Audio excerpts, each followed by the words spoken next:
Teremos agora um painel muito interessante, que vai fazer aí uma discussão bastante profunda sobre um dos temas em destaque neste ano, a soberania digital.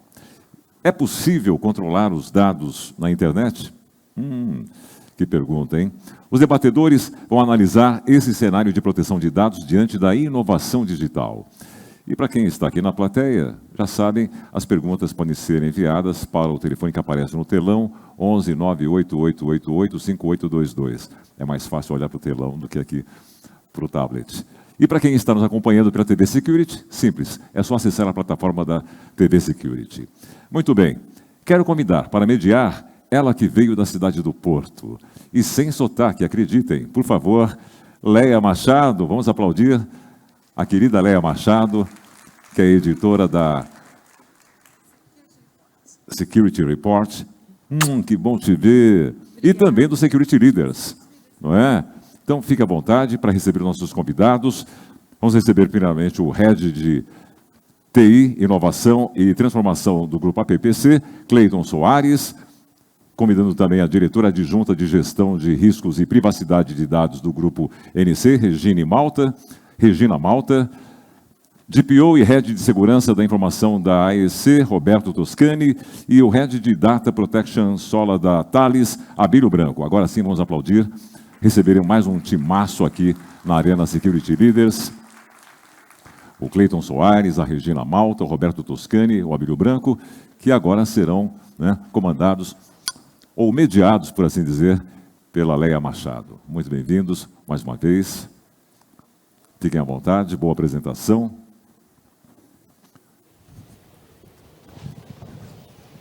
E aí, Leia, soberania digital, que tal? Até rimou, né? Soberania digital, que tal? É um desafio, né? Com certeza. Os dados estão seguros na internet? Olha, a gente acha que vamos continuar falando de dados. Até quando vamos falar de dados, né, Ângelo? Mas temos muito o que falar de dados ainda, tá? Então, é por isso que a gente está aqui. Obrigada, Ângelo. Obrigada, Regina, Toscani, Cleiton, Abílio. Um prazer receber todos vocês aqui. Quem também nos acompanha pela internet, mandem perguntas, por favor. Estamos aqui e a gente já mediou muitos painéis. Eu, particularmente, já mediei muitos painéis online. Então, é a minha primeira vez que estou aqui, presente, de corpo presente, então, por favor, sejam bonzinhos comigo. Obrigada. Bom, mas vamos lá, soberania digital, além da proteção de dados, Quais são os passos que vamos debater agora? Então, assim, como eu comentei com o Ângelo, vamos viver um novo cenário de proteção de dados, A gente sabe que hoje tem a digitalização está na mão de todo mundo, estamos com celulares no bolso, a nossa vida está aqui. E é um novo momento, São novas experiências e, inclusive, a pressão do negócio em a gente ter mais inovação, Abílio? Então, como que a gente consegue controlar a internet e entender um pouquinho se tudo isso está, de fato, na mão das Big Techs, tá? Mas, para a gente começar a nossa primeira rodada, vamos falar um pouquinho do marco regulatório em relação ao nosso tema, tá? Que é um novo patamar de proteção de dados com a chegada da inteligência artificial. Esse tema que a gente vem falando há muito tempo, mas só agora que caiu a ficha, acho que só agora que está na mão das pessoas, com ChatGPT, com o Copilot, está todo mundo muito alegres e felizes com a inteligência artificial, mas a gente precisa também trazer isso para o nosso mundo da segurança, Então, Abílio, eu vou começar com você, para você abrir esse tema para nós, por favor, de qual que é a importância desse marco regulatório sob o ponto de vista de AI, Vamos lá. Primeiro, boa tarde. Queria agradecer aos panelistas aqui, a todos. Quando a gente fala de trabalho na Thales, a gente lida muito com o tema proteção de dados e acompanhei o início hoje aqui, as palestras, e realmente o dado, ele no jargão, ele é o novo petróleo, mas muitas vezes a gente está pensando, o dado pessoal tem que ser protegido, mas a gente ouviu falar aqui que tem dados sensíveis que eles podem causar tanto estrago ou mais do que o dado pessoal. E a questão da inteligência artificial, vim para cá hoje, e vim ouvindo, no final das contas, a inteligência artificial ela é alimentada por nós, né? A gente é que vai tendo comportamentos na internet, a nossa forma de, os preconceitos ou não, que a gente faz, a inteligência vai aprendendo, né? Então, se a gente não procura mudar a forma como a gente lida com as informações, com as coisas, a gente vai formar uma inteligência artificial viciada, uma inteligência artificial que não vai ter em pauta a questão da proteção de dados, a questão dos direitos. E por que eu estou falando isso, né? Porque se a gente for parar para olhar, seria muito fácil a gente colocar todas as leis lá na inteligência artificial e ninguém vai acessar a minha informação. A gente tem Lei Geral de Proteção de Dados, tem a GDPR, enfim. Ninguém vai acessar a minha informação para montar alguma coisa para alguém sem me dar o crédito, sem fazer o que deveria fazer. Mas, na verdade, a gente tem esse problema, né? Porque se a gente faz isso, provavelmente a inteligência artificial não vai ter utilidade. Porque imagina eu tendo que avisar a todo mundo que eu estou lá acessando as informações para construir uma nova forma de ver as coisas, de lidar com isso. Então, eu acho que essa questão do marco, né, a gente vai falar um pouquinho aí da soberania digital, de como a gente controla os dados. Foi muito bem colocado, né, que o dado hoje é vital. As principais empresas do mundo, elas são empresas que lidam com dados, trabalham com dado, gamer, enfim. Então, a gente tem tudo isso ligado no dado. Então, eu acho que esse debate é importante e a gente vai falar um pouco também sobre como os países da Europa perceberam que eles estão utilizando a cloud, mas estão deixando os dados nos Estados Unidos. 93% dos serviços de cloud da Europa, eles perceberam que os dados estão em provedor. Às vezes você até pede, vamos criar um data center local, mas o serviço é da Amazon, é da Microsoft. Eu não estou aqui, não é uma crítica nenhuma aos provedores de cloud, mas o serviço é deles. Então, eles estão sujeitos às leis dos Estados Unidos. Então, em última instância, se tiver uma determinação de que tem que permitir acesso aos dados, eles vão ter acesso a 92% dos dados da Europa, por exemplo. Então, a gente vai falar um pouco mais sobre isso, da importância da gente falar de proteção de dados, falar de marco regulatório, mas foi nas 2, 3 palestras anteriores, a gente mudar também um pouco o mindset, porque a melhor forma, pelo menos na minha visão, na experiência do que eu tenho visto, de você fazer com que a área de segurança, com que a área de tecnologia ganhe importância no board, é se preocupar com dado. Então, hoje, por exemplo, o que o ransomware faz? Ele criptografa o dado. Por que não criptografar o dado antes para o ransomware ter acesso aos dados criptografados? Enfim, então a gente vai discutir algumas coisas nesse sentido, porque se a gente protege melhor as informações dos dados, a gente também vai ajudar na questão do marco regulatório. Mas é possível fazer esse controle? Eu queria trazer o Cleiton também para essa conversa. É possível fazer esse controle dos dados diante das Big Techs, que é onde estão, né, todos os nossos dados estão muito concentrados nessas Big Techs. Você acha, Cleiton, que isso dificultou mais e trouxe de novo essa conversa da gente falar do dado, estar mais em evidência por conta das Big Techs? Boa tarde, em primeiro lugar, né? Eu acho que o fato dos dados estarem nas Big Techs é um detalhe, né? Na verdade, eles estão armazenados numa nuvem, enfim, em um ambiente que eu tenho o poder de decidir ainda, né? Então, assim, eu acho que faltam, talvez, cuidado, né? Falta cuidado, né? Muito nosso. Cuidado nosso, né? No sentido de que dado eu estou colocando e saber onde eu estou colocando esse dado. Os níveis de proteção, enfim, políticas associadas, processos relacionados a isso. Porque a gente, é bem interessante isso, né? Não sei se todos têm essa percepção, mas eu vejo muito que são duas abordagens, né? Uma pessoal e uma corporativa, mas que em um certo momento elas vão se fundir, né? Querendo ou não, assim, é muito tentador, né? Não sei se todo mundo acha isso, mas é muito tentador o uso, né, da inteligência artificial, né? Então, você quer construir alguma informação, quer construir um relatório, quer construir um artigo. Todo mundo quer trazer a produtividade para o negócio. Você quer ter um insight sobre alguma coisa, então ajuda sobre muito. Então, assim, a tentação da gente colocar um volume grande de informação lá para que tenha um resultado para mim é muito grande, né? Então, o desafio está em realmente a gente conseguir disciplinar o uso disso e muito mais do que isso, né? Criar uma estrutura de controle e educação nas pessoas. Né? E esse talvez seja o maior desafio, porque a gente acaba usando a inteligência artificial em casa, digamos assim, e quer levar todo esse benefício para o trabalho. E como é que a gente disciplina isso, né? Então, algumas soluções são mais abertas, outras são mais fechadas. Eu já tenho inteligência artificial, né, corporativamente falando, né, mais controlada, bem bonitinha e tudo mais, mas as pessoas ainda têm essa necessidade de se educar em relação ao uso disso. Exatamente. Regina, no nosso meio de cybersecurity, o ponto do novo patamar que a gente está vivendo dos dados e trazendo esse poder das big techs, como é que você vê para a gente equilibrar isso que o Cleiton estava falando, né? É trazer essa proteção e também, né, de uma certa forma, conscientizar também o usuário, né? Porque é tentador também a gente buscar mais produtividade, né? Como é que você pode acrescentar? Estou falando, né? A gente tem muito dado, concordo principalmente com o que o Cleiton falou, muito dado circulando por aí e falta muito mesmo ao usuário essa conscientização.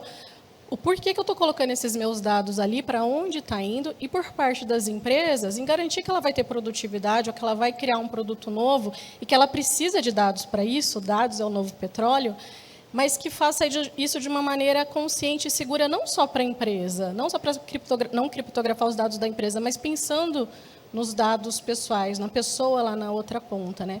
Quando a gente olha aqui no Brasil, acho que todo mundo aqui tem cadastro em alguma farmácia, né, para conseguir desconto, cadastre em algum mercado para construir algum desconto. Eu já recebi e-mails de mercado ou de farmácia falando, faz tanto tempo que você não compra o medicamento XPTO ou o produto XPTO, não está na hora. Então, assim, até que ponto a gente quer isso e a gente vai permitir isso, que tantos dados estejam à exposição e como que esses dados vão ser usados. Né? Então, eu acho que falta um pouco disso do usuário ter esse treinamento e também da empresa ter esse olhar mais para o usuário, não só pensando em gerar novos produtos, em ter maior produtividade. Acho que precisa parar e pensar e ter um equilíbrio nisso. Exatamente. Quantos novos produtos a gente tem todos os dias usando inteligência artificial, tantos dados, e como que isso está saindo? Né? Então, exatamente. Acho que é isso. Toscane, para a gente avançar um pouquinho também na nossa pauta, a gente falou muito do marco regulatório também em cima, né, desses novos dados. E a NPD, ela se posicionou para ser um desses marcos regulatórios da AI, já que ela é a Autoridade Nacional de Proteção de Dados. Né? Você acha que ela, na sua visão, né, é por esse caminho? A gente teria outras possibilidades de trazer esse marco regulatório? E como é que isso vai impactar também na vida, né, dos CISOs, dos DPOs? Como é que a gente pode aprofundar mais? Em primeiro lugar, boa tarde. Eu acho que assim, a NPD, para ela controlar tomar conta do marco regulatório, ela tem que expandir um pouco, porque quando a gente fala de informação, proteção de dados, muito vem na nossa cabeça dados pessoais. Exatamente. E não é só isso, né? A gente está falando de dados corporativos também, dados de estratégia, né? Estratégia da empresa que, se vazar, pode ter perda de milhões. Então, eu acho que a NPD ela pode ser uma das que fazem parte do marco e ajudar a desenvolver na parte de dados pessoais. Mas ainda a gente tem que pensar quem poderia nos apoiar e como, principalmente, trazer uma visão diferente para o mundo corporativo. Talvez porque quando a gente fala tanto aqui de IA, a gente coloca IA basicamente hoje em dia em produtos corporativos. Exato. E muitas vezes não estão acessando dados pessoais, né? Estão acessando dados da empresa para trazer um melhor resultado, uma melhor performance. Né? Um bom exemplo, a gente já está com um piloto super bem sucedido de atendimento de call center e de chat 100% IA. Uau. 100%, não tem nada de humano. Tem um limitador ali? Tem. Não dá para a IA também sair consultando e acessando o que ela acha que pode acessar o que é. Mas você tem que ter um controle em cima disso. Então, eu acho que a NPD ela pode sim participar e fazer parte, como deve, Mas eu acho que tem que expandir o leque, não tem que pensar somente em dados pessoais. Talvez Eu acho que você tem que pensar em dados como um todo. Aham. E ser mais firme também, né? É o que a gente tem visto muito no mercado, né? Que a própria NPD, na aplicação de multas, na própria maneira que ela vem conduzindo, talvez falte ali um pulso mais firme, porque É que assim, para a Léa, gente não banalizar, porque a impressão que dá é que banalizou o uso, né, a proteção dos dados. Quando você trazendo um pouquinho para uma política de segurança, quando você escrever uma política para a empresa, 500 mil páginas, comunicar todo mundo e deixar ali na gaveta, não vai adiantar. Você tem que implementar controle, você tem que implementar auditoria, você tem que fazer verificações constantes e, se necessário, aplicar multas onde tem que ser aplicadas, entendeu? Não adianta só criar um documento para falar, olha, temos. Não. Está Temos funcionando, né? e temos que executar aquilo, né? É importantíssimo. Quer complementar, Regina? Não, acho que ele falou tudo, é bem isso mesmo. Está funcionando? O que a NPD está fazendo efetivamente, indo em grandes empresas, principalmente as que mais transacionam dados pessoais, e auditando mesmo, e fazendo verificação de controles, ou exigindo documentação, e validando isso, né? Corroborando que está tudo ok. Ou que não está ok, o que precisa melhorar, o que efetivamente cabe uma advertência ou uma multa, e aplicar de fato, justamente para não cair no esquecimento, porque até um tempo atrás estava todo mundo super preocupado com a LGPD, enlouquecido, vamos implementar, vamos fazer, não sei o que e tal. E agora, quando você olha para isso, você vai... O negócio não está ali, todo mundo com tanta preocupação assim. Inclusive as áreas que acabam até querendo criar novos produtos, né? Às vezes a gente se depara com algumas solicitações das áreas de marketing, enfim, nossa, vou lançar aqui um produto fantástico. Mas você olhou isso? Não, por quê? Tem que olhar? Lógico. Então, assim... Acho que você vai complementar. Perto, né? Trazer para exatamente. perto essa preocupação, Exatamente. né? Não deixar banalizar um tema tão importante que a gente vem falando aqui. Né? Abílio, para a gente falar um pouquinho também agora na nossa segunda rodada sobre a soberania digital, né? A soberania de proteção desses dados. Né? O que você pode acrescentar de experiência, principalmente quando a gente fala de fora, né? E o que a gente pode aproveitar aqui no Brasil para ampliar mais essa discussão? Sim, esse tema é importante porque tem a instrução normativa número 5, né, do GSI, que ela trata dessa questão principalmente para os órgãos públicos, ela trata dessa questão do uso do dado sem perder. Quando a gente fala perder a soberania do país, a gente fala, pô, isso não pode acontecer. Mas, às vezes, a gente esquece de falar que se a gente perder a soberania do dado, não precisa ser a soberania territorial. A gente não tem controle dos dados, o país vizinho é que tem controle dos nossos dados. A gente viu nas apresentações que é muito mais fácil a gente hoje parar uma empresa, qualquer coisa que a gente faz através de um ransomware, mantém os sistemas funcionando, mas não tem acesso ao dado. Então, se a gente não tiver controle dos dados, e aí quando eu falo controle dos dados, a gente está armazenando o dado num provedor de cloud, é inevitável. O ambiente híbrido, tudo que foi falado aqui, a gente tem que usar. Mas eu quero delegar o que para o meu provedor de serviço? O controle da infraestrutura, o controle da cibersegurança, mas o controle dos meus dados digital, não. Então, eu vou deixar meu dado lá, mas a chave de criptografia ela tem que ser minha. Quando eu estou numa infraestrutura as a service, a criptografia toda é minha. Plataforma as a service, então a gente tem que ter essa preocupação de poder saber se alguém está acessando o dado, porque você controla a chave aqui, não sujeito às leis americanas, você pode até ter um terceiro, mas sujeito às leis do Brasil. Então, se você controla a chave, você controla quem acessa o dado. Tem log, tem registro, ou você revoga a chave e os dados vão estar criptografados. Tá? Então, assim, a soberania é um fator muito importante e a Europa já tomou ciência disso. Eles têm os dados mais de 93%. Isso é um risco. Se a gente for olhar, pela primeira vez a cibersegurança aparece nos principais riscos mundiais para 2 e para 10 anos.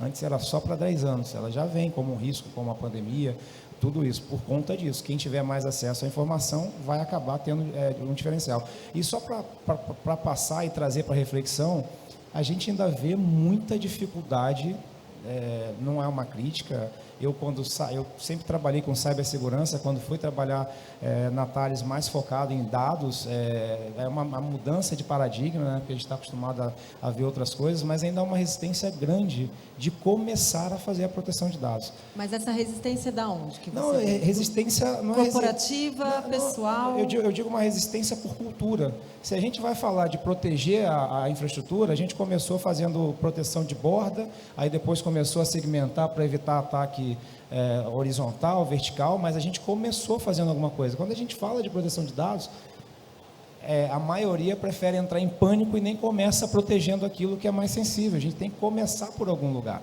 Não vai proteger tudo da noite para o dia, como a gente não... Quando a gente foi criando maturidade de segurança da informação, a gente vem num processo contínuo.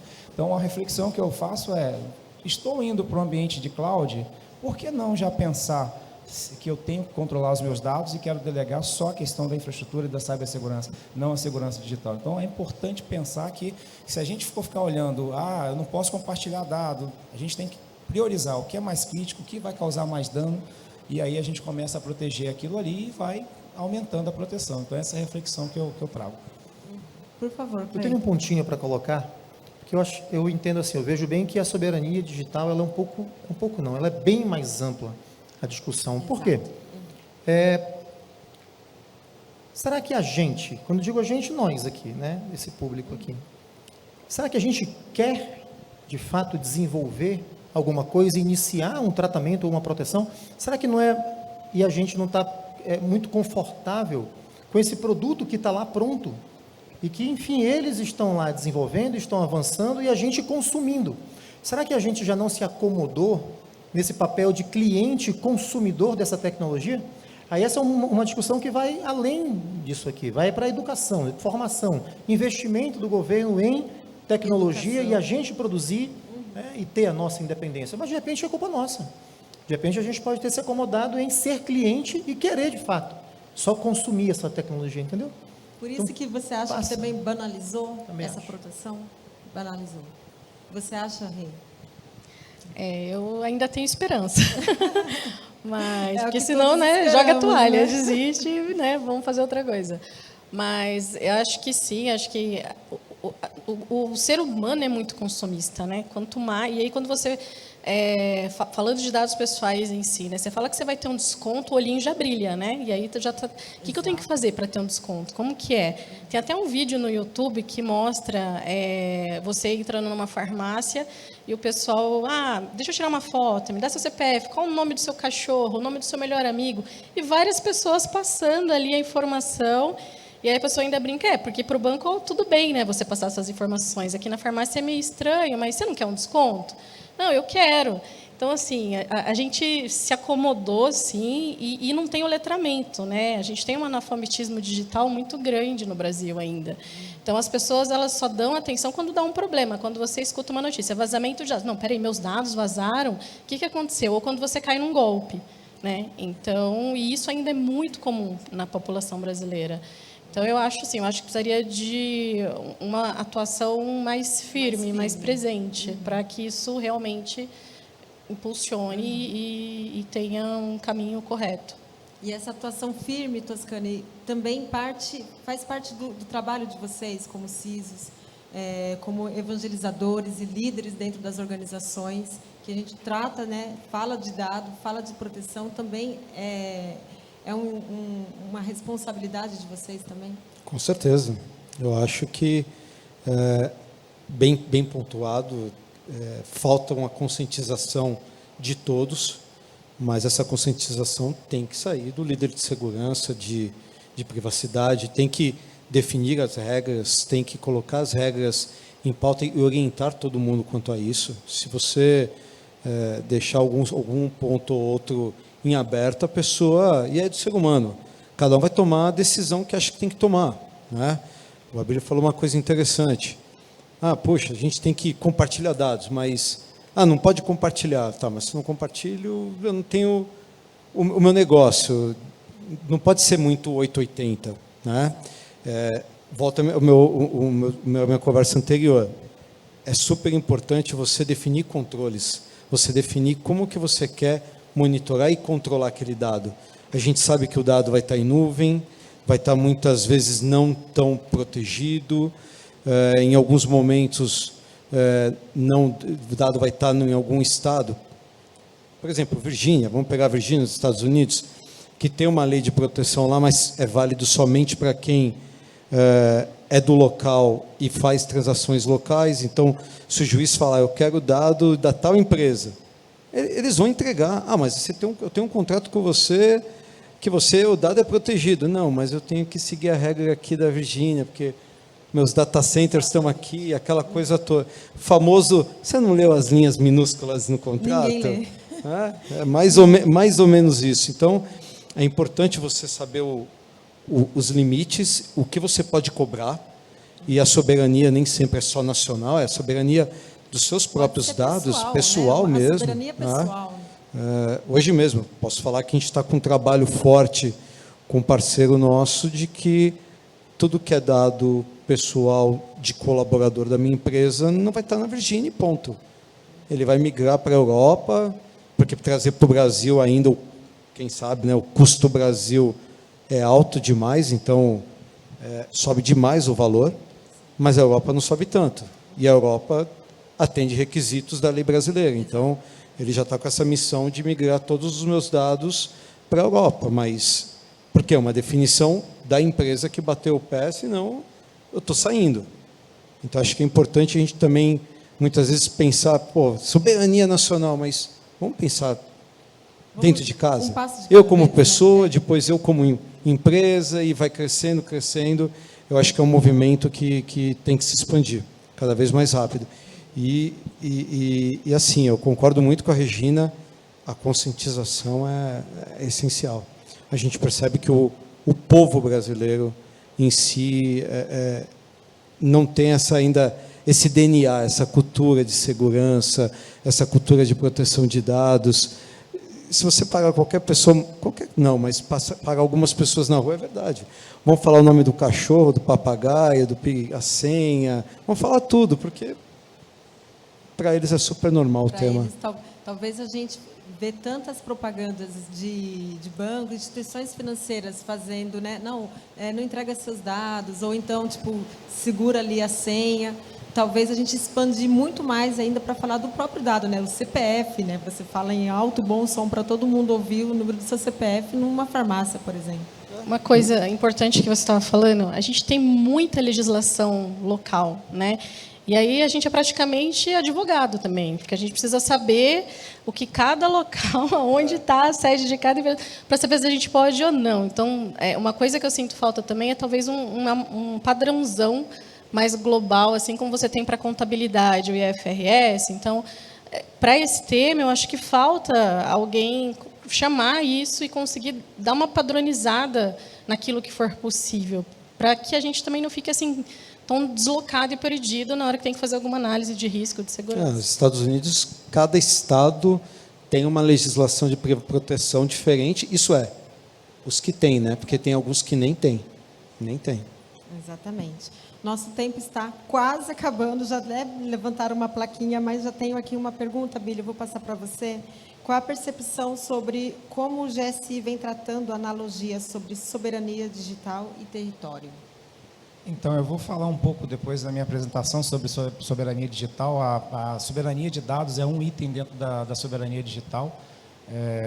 Eu acho que a gente começou a ter uma discussão sobre isso, mas a gente ainda está bem atrasado em relação a isso. Eu acho que a gente tem que acelerar, porque computação quântica está aí batendo na porta. A gente não está preocupado. Eu vou falar um pouco sobre isso. A gente não está preocupado com... Nossa, já chegou na computação quântica, mas a gente está falando de inteligência artificial. Não, então, mas é isso que estou falando. Está me assustando, Abílio. Então, porque os dados estão sendo roubados hoje e estão armazenados pelos hackers, porque depois vai ter a computação quântica para ter acesso e vai municiar a inteligência artificial com dados de hoje que não tem acesso. Então, a gente tem que começar a conscientizar mais. A gente faz esse trabalho de falar, de repetir, porque a gente vê que é um tema importante. E como o Cleiton bem falou, né? Se a gente tem uma parada de uma rede, de um sistema, depois você recupera de alguma forma, vai voltar ao normal. Se você para a rede, o sistema, porque os dados foram criptografados, mas se eles foram criptografados por um ransomware, eles foram roubados, o problema não necessariamente acaba quando você volta. O Cleiton falou muito bem, tem extorsão, tem uma série de coisas. E às vezes a gente ainda conversa, vê, não, eu quero ajustar meu backup, porque se der problema eu volto o backup, mas tem uma série de coisas envolvidas ali e que a gente tem que, de fato, trazer. Então, o risco ao dado hoje, ele não é um risco de TI, ele é um risco de negócio. A gente tem tanto controle de negócio que as Big Four apontam, mas hoje o dado, se o dado for roubado e a gente não conseguir acessar os sistemas, como a gente viu no pipeline lá nos Estados Unidos, parou o abastecimento. Imagina, um roubo de dados por um ransomware, a bomba não funcionava e aí você não conseguia abastecer carro, nada, e se isso vai se multiplicando. Então, o acesso ao dado, acesso à informação, ela vai além de usar a própria informação em si. Está parando o negócio, está parando a tecnologia e bem colocado, reforçando, gostei muito da apresentação do Cleiton, que não acaba quando volta, né? Você pode ter outros problemas depois. Para finalizar, uma última rodada rapidinho. Cleiton, o que a gente pode esperar desse cenário, então, em 2024? Para a gente fazer um exercício rápido aqui, só para a gente pensar sobre esse tema de proteção de dados, principalmente sob o ponto de vista da segurança, né, e dos negócios. Não, proteção de dados, assim, né? A gente viu muita coisa. Eu participei do processo, enfim, né, de adequação desde 2020, desde quando começou fazendo isso. E aí a gente viu realmente um movimento no mercado de muita procura, né, e pouca mão de obra, inclusive, para começar a implementar. Então, as grandes empresas correram atrás e hoje a gente percebe que existe, de fato, um movimento de não mais procurar esse tipo de coisa, né? Então, as empresas viram que as penalidades não estão sendo aplicadas e empresas já tenho, enfim, né, testemunhos que não vão fazer adequação, não vão fazer esse investimento, porque não dá em nada. Né? Então, a gente vê multas sendo aplicadas aí, multas pequenas, enfim, né, alguma coisa começando a acontecer diferente, mas a gente sabe que vai pegar, firmeza, de fato, né, para algumas empresas, e de fato, assim, né, vai vingar isso para um nicho específico, um segmento, ou um porte, enfim, como tudo acontece. Né, o que eu acho que vai acontecer no próximo ano é que, e aí puxando o que ele falou, né, os processos de computação quântica, eles se aplicam também à segurança. Eu tenho criptografia quântica também agora. Então, assim, ao mesmo passo que a computação quântica vai facilmente, rapidamente quebrar, por exemplo, dados criptografados que foram roubados hoje, então os hackers hoje estão roubando informação, gente, para usar daqui a 2, 3 anos. Então, se ele entra na tua empresa hoje e vê um dado guardado, um backup criptografado guardado, ele vai levar. Porque ele sabe que daqui a 1, 2 anos, essa criptografia que foi usada, ele vai quebrar em 5 minutos com computação quântica. Né? E esse dado que ele fez backup hoje, ele vai ser importante para a empresa daqui a 2, 3 anos. Porque são dados da empresa que estão lá. Então, assim, a discussão é um pouco maior. Né? Então, a gente deve evoluir para isso em 24, né? Implementando novos controles e uma nova visão. Novas coisas vão aparecer, né? Isso é fato. E vai ter muita novidade mais firmeza, aí. né? Trazer mais firmeza. Regina, rapidinho, só para a gente finalizar. Acho que o Cleiton já resumiu tudo. A gente pouco fala hoje de computação quântica, a gente ainda está olhando para o que a gente faz e está chegando, né? Está chegando. Já tem até a computação fototônica, que é 10 vezes elevada à computação quântica. E aí, né? Então, acho que a gente precisa parar, refletir e realmente ter uma ação mais efetiva em cima desses temas, seja a proteção de dados da empresa, dados estratégicos, como dados pessoais. Quem está tendo acesso a isso e como que isso está transacionando. Toscani, ou seja, o básico bem feito que a gente fala então, tanto da segurança também cabe aqui. Eu ia falar que eu sou um pouco mais pessimista. Acho que 24 ainda muitas empresas fazendo o básico. Puramente o básico, para o básico, de conscientização, de implementação de controle, porque você vê muitas empresas adquirem muitas soluções e não tem os controles necessários. Tem muitas soluções, mas não foram aplicadas de forma correta. Eu acho que a gente precisa começar a olhar controles, fechar mais a portinha, antes de a gente começar a expandir muita coisa. Ou seja, volta 3 casas... faz ali para a gente conseguir avançar e tratar o tema com mais seriedade, que é o que a gente... Para o futuro não ser surpresa, né? Exatamente. É isso, pessoal. Obrigada. Obrigada a todos vocês pela presença. Obrigada para quem está nos assistindo. A gente ainda tem um case de sucesso. Temos um keynote maravilhoso que vai ser daqui a pouquinho, do professor Leocádio, que vai também dar uma chacoalhada aí de inteligência artificial. Então, eu conto com a presença de todos vocês, que a gente ainda está, né, ainda tem Security Leaders. Obrigada.